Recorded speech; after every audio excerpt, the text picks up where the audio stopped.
In this lesson, we're going to be making a replay button. So this button will come up during the final results and you can click on it to replay the game. So I'm going to go ahead and open up our canvas. I'm going to select our final results panel here, turn it on so it's active again so I can see it. And then what I'm going to do is I'm going to add a button to it. So right click on it over here in the hierarchy, go down to UI, and select buttons. Now there's a button that's part of that panel, and I'm just going to drag it down a little bit. There's fine.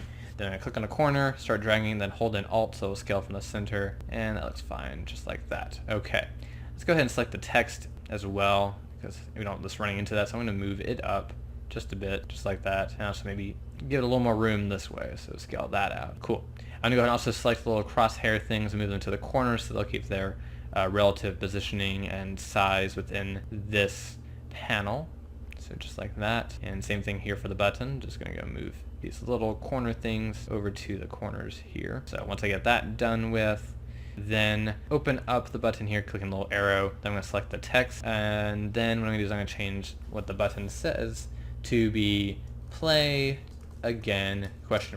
And also let's go down in this text component to where it says best fit and turn that on. Okay, cool, so now that's a little bigger.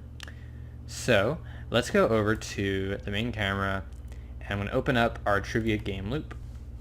And what I'm going to do is I'm going to go down to the bottom, and I'm going to make a new function.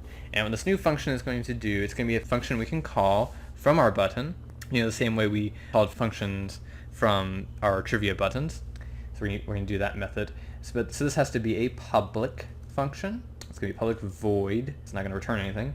And it's going to be called restart level, because that's what it's going to be doing. And I'm just going to close it off like that. Scroll down a little bit so we can see this. Okay, so what we need to do is we need to use the application right there, application. We're going to use a function within the application class, and it's going to be called load level, because we're loading a level. It's going to be the one we're already in, so I can access that from the application class as well.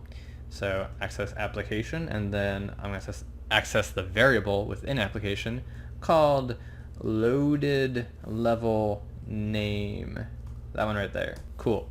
So we're just reloading the level we're currently in.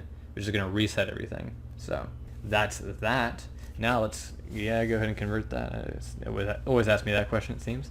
And just say convert. Now what we're going to do is we're going to select our button, and we are going to go to our button component over here in the inspector.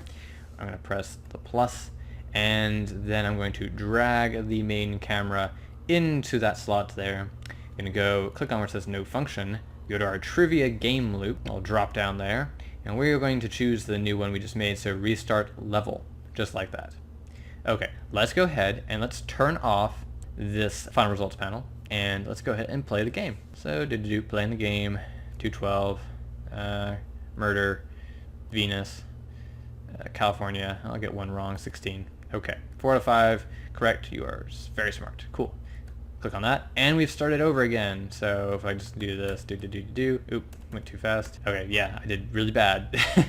But yeah, you can see you can play it over and over again if you want. So that's that, and I'll see you in the next lesson.